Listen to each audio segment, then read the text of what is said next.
It's time to work on the lower rocker box now. I went on ahead and removed the little breather valve with my T25. One little bolt holds it in. There's a little grommet that goes in there underneath the breather valve. I removed that as well before I start cleaning the rocker box. Tried to absorb as much oil out of that sponge-like item as possible. Got to get that nice and cleaned up. As you guys saw, I removed the little valve here, little breather valve. We just wanted to get that out of the way before we, take some brake clean to this, get it all nice and clean. We're gonna try to do everything we can to avoid having any leaks on the rocker box. And yeah, for the most part, everything's pretty clean. Just some oil residue I'm gonna get off. Like I said, this thing hasn't been on for very long, so it's relatively still pretty spotless. So just a little brake cleaner, tidy up the surfaces, and we'll be slapping this thing on. Before I pulled all the mounting bolts out of the rocker box, I wanted to arrange them. That way the same bolt goes in the same hole it came out of. 2 closer together and 2 further apart. And that's the orientation you see here. So I'm gonna put these bolts back in each of those holes when it's time to mount this baby up. Again, I'm not sure if it's mandatory or not, but that's just the way I'm gonna do it. You do you, and I do me. Right when I thought all the cleaning was over with, there's always something left.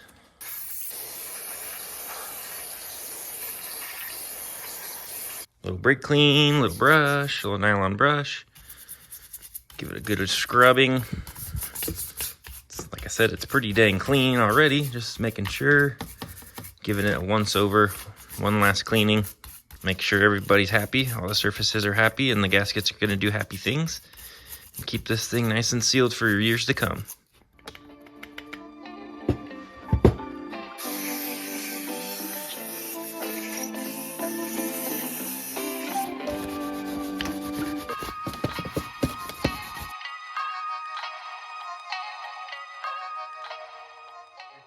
Nothing new here, we're just gonna continue cleaning on the other side of the rocker box now. Again, brake cleaner is your best friend. I'm just after these areas here, the ones that kind of protrude out. That's the only gasket surface. It appears to be clean, but let's see what really comes off. A little bit of dirt, a little bit of dirt. So it's doing something. More dirt coming off. Okay, we got the underside cleaned here. So we're gonna go over to the cylinder head now and clean that surface, and yep, deja vu, we're gonna just keep on cleaning. More brake cleaner coming. More brake cleaner on the way. Same with this surface here, it should be pretty clean. But there's always a little bit of dirt, a little bit of grime, a little bit of oil that could possibly jeopardize your gasket sealing. You can also use a microfiber towel, microfiber rag, whatever your preference is, they both shall work. Last step, let's throw back on our breather valve. This seal's pretty pliable, pretty soft, pretty new. So I'm just gonna reuse this one. The kit does come with brand new ones if you prefer. It's plenty soft enough for me. Bing, bang, boom. T25 going in. It's kind of funny how the rocker cover has 2 spots for 2 breathers, but it only has 1 breather. I checked in the book, it's not supposed to have 2, just 1. We're just gonna go hand tight, finger tight, whatever, just do your best guesstimation. Again, torque specs are in the book for that, but that's not real crucial to me. I thought this was another threaded hole in another area for a breather, but it looks like they just chose one side, one or the other. So scratch that idea. 1 breather is all we get. All right, time to fish out our other gaskets for our rocker box. Here it is now. That's gonna do it. We might as well dig out our other washers we're gonna need for the rocker cover. The kit comes with either copper washers or these fiber washers. Copper or fiber washers. I guess it's whatever your preference is. The manual says fiber washers. I may just use the fiber washers just like it says in the directions, but you can take your pick. Just make sure you get 4 out for one of the heads, 4 per cover. We already have them out for the next step. Same goes for our top gasket, which is gonna be one of these red ones. That's gonna go in the groove around here. So we should have all our gaskets for this repair. Just kidding, we'll need this one as well. And then this one's gonna go underneath this. Let's get everything in place. Again, no specification which side goes up or down. They both look identical. It only goes on one way. So you'll be able to figure it out. Obviously the bigger, wider holes here, those are for your valve springs. Your valve springs are gonna go right into there. But just line it up. We already cleaned it, as you guys know, blah, blah, blah. It's kind of slippery. We'll be sure to locate the gasket with the mounting bolts. We may have to do a little bit of adjusting, but time to grab the rocker box and get that thing situated. Whoa, whoa, whoa, I almost forgot. Well, I did forget. I forgot the push rods. Gotta get those push rods in first before we put on that rocker box. Here's where our handy dandy notes will come in handy. Ha! Intake is on the left, exhaust is on the right. Intake going in. Be sure to remove your tape if you haven't done so already. And exhaust is on the right. Going in. Okay, now we can move on. Time to move in with the rocker box. I put all 4 mounting bolts into the rocker box. That way it'll help me align the gasket as I set it in place. So we're just gonna be real gentle. When we can confirm all the bolts are in the holes, we will start tightening it all down. Let's get that rocker box on and get those bolts aligned. Try not to ruin the gasket. Side note, the bike is at top dead center, as you guys saw when I installed the piston and rings. So I'm gonna try to sneak in the push rod side. Look down and try to align. Come on, baby. What are we stuck on? Push rods. Oh, push rod's gotta go up. Hold on, amateur mistake. See the push rod up here? Sorry, your rocker box, your rocker. Gotta make sure your rocker is up and over the valve, or else it won't allow you to put it on the valve. See my rocker's pointing down. I gotta bring that up, and then it'll fall in place. Go to the other side and align our holes.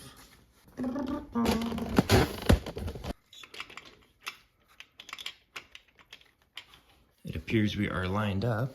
I think I'm gonna start these 2 bolts as well. That way it'll help align the 2 outer holes of the gasket. Throw this one here. Confirming we're not doing damage to the gasket. Just making sure all the screws are finding their holes and not doing damage to the gasket area. Just gonna get those loosely in there. And there's gonna be pressure on the rocker box as you start to tighten it down. The book says that as you tighten down the rocker box, the push rods are gonna start bleeding the lifters. So that's why it's important to do it in the certain sequence. Might as well start my 7/16 bolts as well. There's one. That one slides right here behind the breather. And another in the front over here. Again, finger tight. Then we'll follow it with the torquing sequence after we've torqued the 4 1/2-inch bolts correctly and accurately. Don't do that. Come on, you rat bastard. Okay, hand tight on the 7/16. Just starting to snug them down in a cross pattern. Haven't got to the torquing yet, just cross pattern, tightening them. We're bleeding the lifters, basically. So as we tighten this thing down, push rods are gonna be pressed down under the lifters, and it'll take some time, but it'll bleed all the oil out of the lifters, and you should be able to wiggle your push rods freely, and that's how you know your lifters have been bled, according to the manual.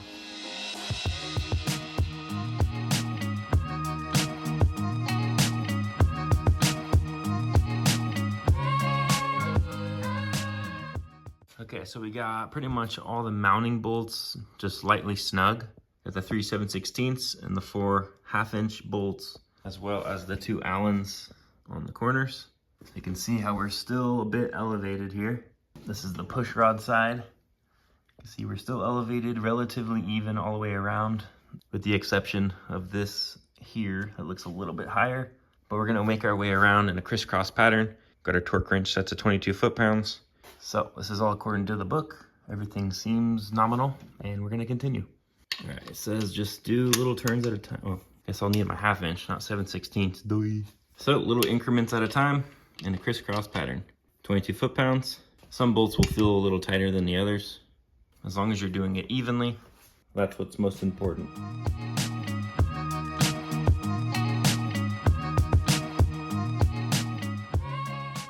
Making progress. The gap is getting smaller and smaller and smaller all the way around. We're about to start hearing that satisfying click. So we're gonna hit our 22 foot-pounds soon, I presume. Got a little more to go on the push rod side, which is the side that sees the most pressure, giving those lifters time to bleed. So we're gonna keep continuing until we hear the clicks, and then we'll move on to the inner 7/16 bolts. And yeah, our rocker box will be torqued, baby. Torqued, baby, we're torqued. We're going to make it click right here. I know it. There it is. 22 foot-pounds. 22. Double check. 22. Okay, it's basically 2 days later since I torqued down those 4 head bolts. 135 to 155 inch-pounds is what's called for on the next 3 bolts that we're gonna tighten up, or that converts to either 11.25 foot-pounds up till 12.9 foot-pounds. So, and of course we're gonna shoot for the higher number of foot-pounds. Again, we are referring to the user manual on this one. Shows all of your A's and B's and C's, and this tells you your A, B's, and C's torquing specs. So we did our rocker arm shaft bolts. We got those at 22 foot-pounds. Next, we're gonna be tightening up our letter B's, which are gonna be the inner 7/16 hex bolts, 135 to 155 inch-pounds. And then same for the other 2 bolts A, which are the 2 on the outer. Let's get them torqued.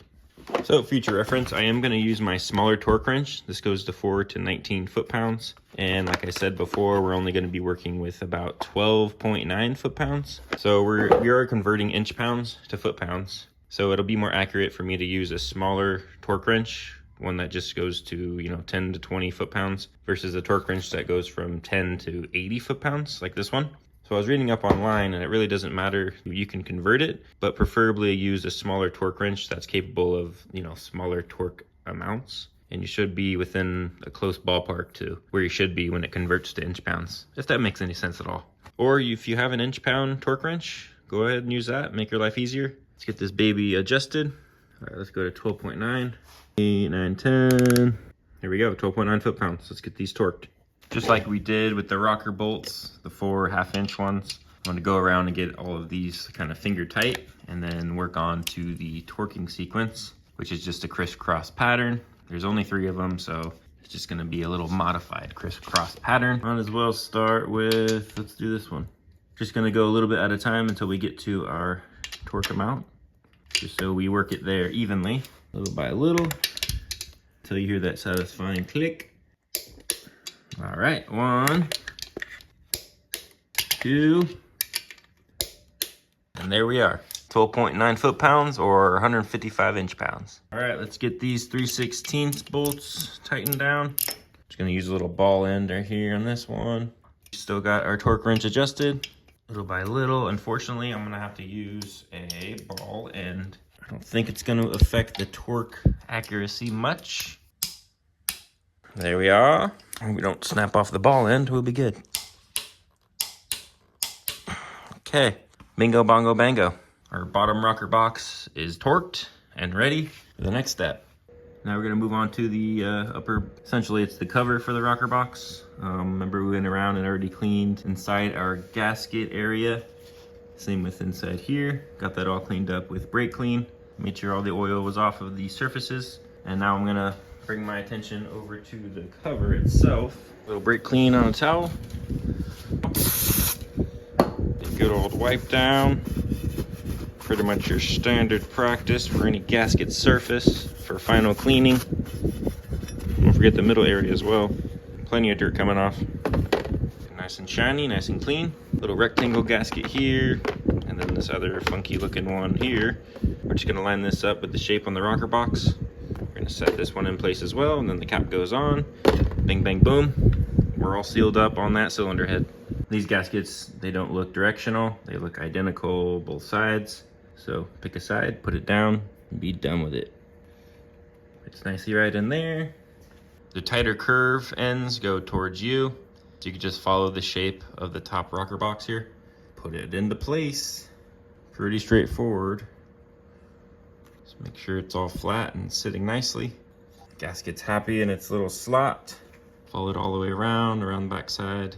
Everything is sitting pretty.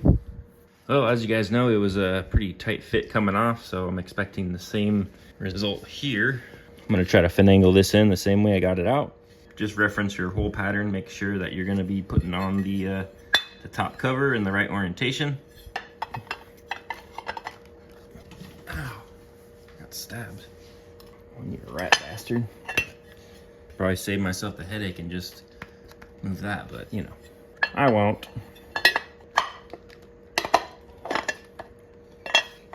Okay, finagle that baby in there.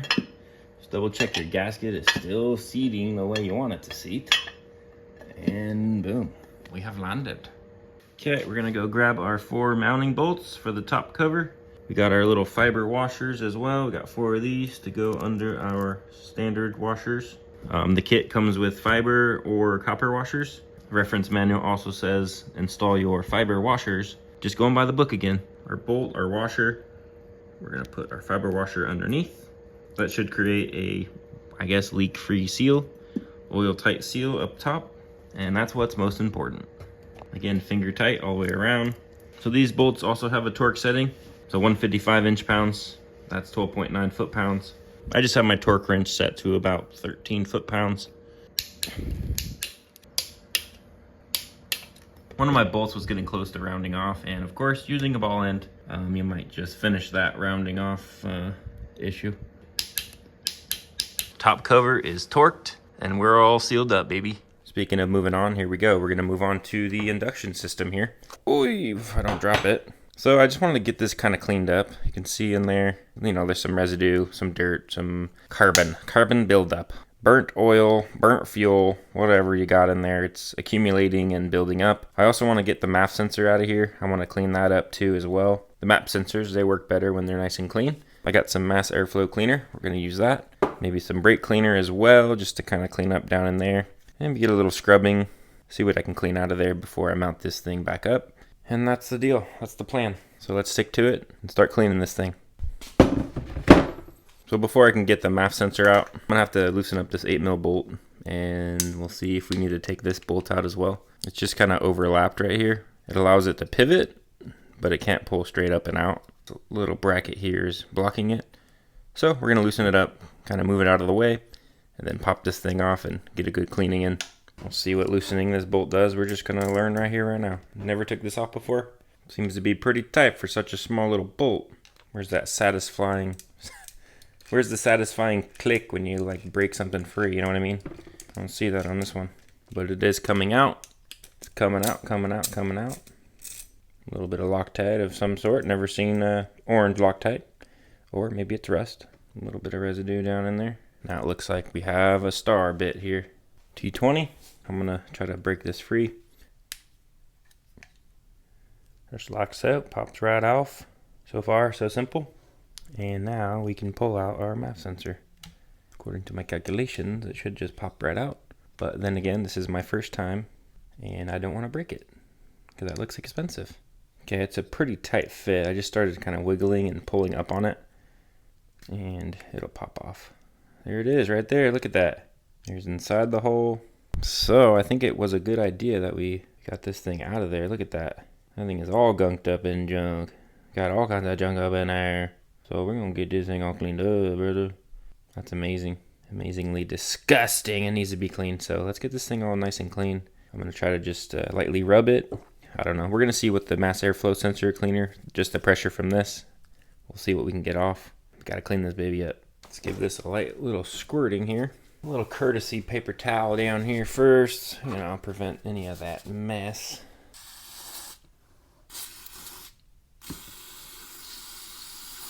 Look at that. Would you look at that? Very dirty.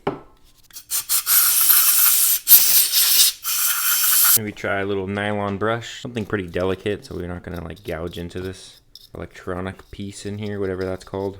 Please forgive, I do not know. A little rinsey here. Definitely a lot better than it was. Quick little blow. Alright, I like that a lot better. Look at, you can actually see the whole thing now. Before it was just like black gunk down there. You didn't even know what you were looking at. Happy with that result, that's for sure. Moving on. Well, I might as well move on to this little sensor. I don't know if that's like the idle air control valve or, please forgive, I forgot. I think I'm going to use the air sensor cleaner. I'm sure the MAF sensor cleaner is delicate enough. Look at that, the black is going away. A little nylon brush action. Oh, it drains out of there, okay. We use some of this, it's not really, oh, there we go. Just a little spray and we got all that dirt out already. All that grime, all that muck. Just gonna use a little gray Scotch-Brite pad here. See if I can break down any of this crap in here. Again, I'm only doing this because I have it off and it's in my hand, and I might as well just kind of get it cleaned up a bit before we get this thing slapped back on the bike. And I could just take this part off here, separate it, but I don't know if I have the gasket. If there is a gasket, I'm just gonna, you know, make do with what I'm doing already. I'm not going for anything crazy here. Well, that's just not the case this time. I just want to get this thing slapped back together, get back on the road, you know what I'm saying? Great riding weather's coming up and I need to get out there.